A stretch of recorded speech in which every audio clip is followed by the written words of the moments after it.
right? So we'll look at each of them. The first one is reciprocity. Yeah, the second one is commitment and consistency, social proof, authority, liking, scarcity, and unity. So those are seven psychological principles that Robert Cialdini has put forth, and is popularly received, and used and true, you know. So these explore or exploit our innate instinct of making decisions without heavy duty rudiment of analysis and thorough thinking to sway us in a predetermined direction. It's our natural way of making decisions. Is that threat and flight mode, when the way we make decisions when we need to make a quick one, a life and death situation is a natural disposition of our being, for survival, and it worked best, in that circumstance, but we're not always in that circumstance.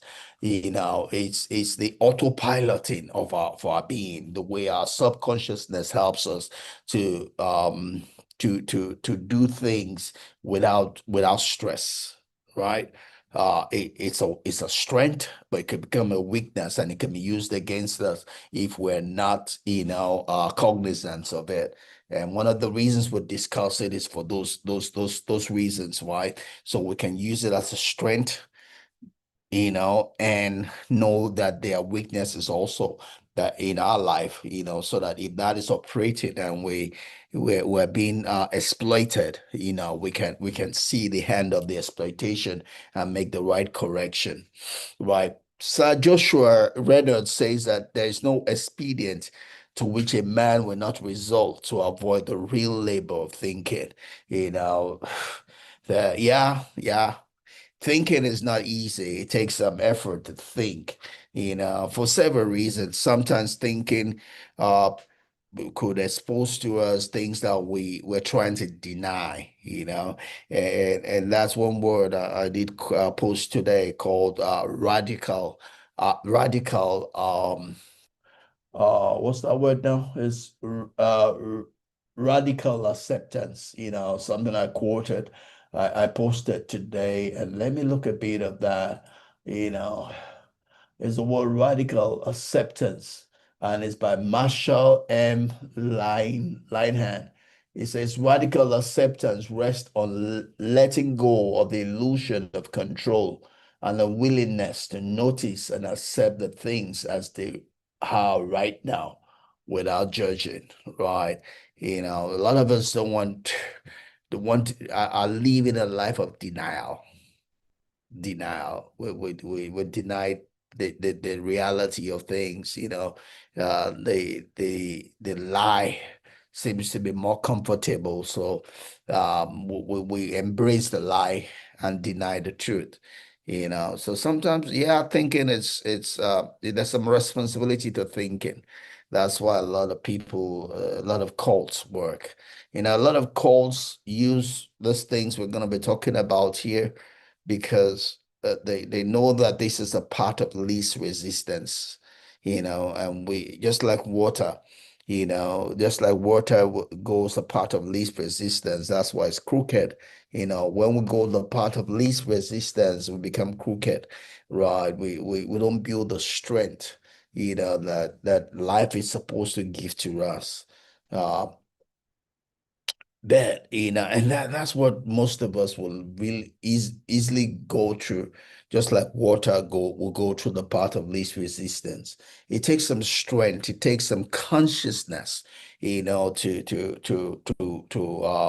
not to go the path of least resistance. And not to go the path of least resistance is to think. Right. Our subconsciousness will go the path of least resistance. Whatsoever neural pathway we have either to build, that's the part our subconsciousness will go, right? It takes some consciousness, not to go the path we've always been, to wake up, and not live in that sleep mode. A lot of people are in the sleep mode, that's why they'll readily blame the government, they'll blame the environment for their predicament, and they are asleep. They are asleep. So they're not conscious to their own part, the part they ought to play, in determining their outcome. They're expecting someone else to feed them, someone else to make life bearable, someone else to make them rich, someone else to take care of their children, someone else to pay their house rent, someone else to pay their bills, rather than them, So, and that's what Sir Joshua Reynolds, was alluding to here. It says that there is no expedient to which a man will not resort to avoid the real labor of thinking. A lot of people would do that, and that tallies with also Carl Jung's uh thinking in this wise, He says thinking is difficult. That's why most people judge. Most people judge because rather than think, because they don't want to go through the trouble of thinking, the act of thinking, And I read the book by John Maxwell, on thinking, it talks about, setting out time to think, and that how that will revolutionize your life. For me, that's one of the things I'm doing in this season of my life, because like I say, I'm going to retire next year. So I really have this year and next year, right, in a working place. I retire December next year. So this my last 2 years in paid employment. I might do some things after retirement, but legally speaking, here is my last 2 years, in paid employment before retirement. you know.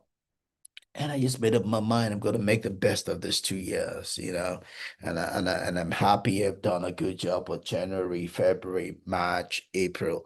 Now we're in May, So it's taking me to think. I'm not. I don't want to be at the mercy of my subconsciousness. I don't want to take the path of least resistance. I want to make each day make a decision on what is right, what is wrong, and even though it might not be comfortable, if it's the right path, that's what I need to do. I don't want to be a prisoner of that which is comfortable. I want to be able to make a decision to do the discomforting things if that is the right path for me to do. So I make it a duty, to think every day. Think. Typically, I do a lot of my thinking when I get to do exercise. Uh, I gotta go for walks, and I just think, look at my way, look at where I am right now, look at where I want to be, check on the things going on in my life. Are they optimum, not optimum? What to do, what not to do, especially here in the season of my life. I have someone who has set herself as an enemy, so I have to continuously think about the right things to do, not do, in a way to stay on the path of life. Is that place what we call the sacred pause. I don't want to do things that out of impulse. I want to make sure that everything that I do, is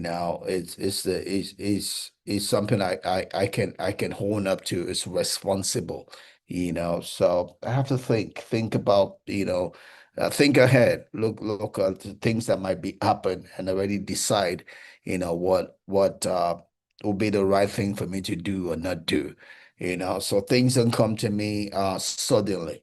I think backwards, learn from yesterday. I think present, what is happening right now, and I think, in the future, and ask myself, if this happens, what to be the right step? If that happens, what will be the right thing to do? So I spend time to think, and that's why my life is where it is, and it's getting better, right? We're having issues at my farm, thinking of how to get ourselves out of the uh dark phase that we're in, So, well, we need to think.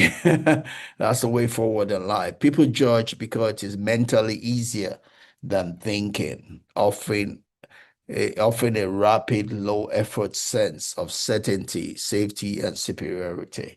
They just judge and move on. They don't take responsibility. and that's why their life is no better, right?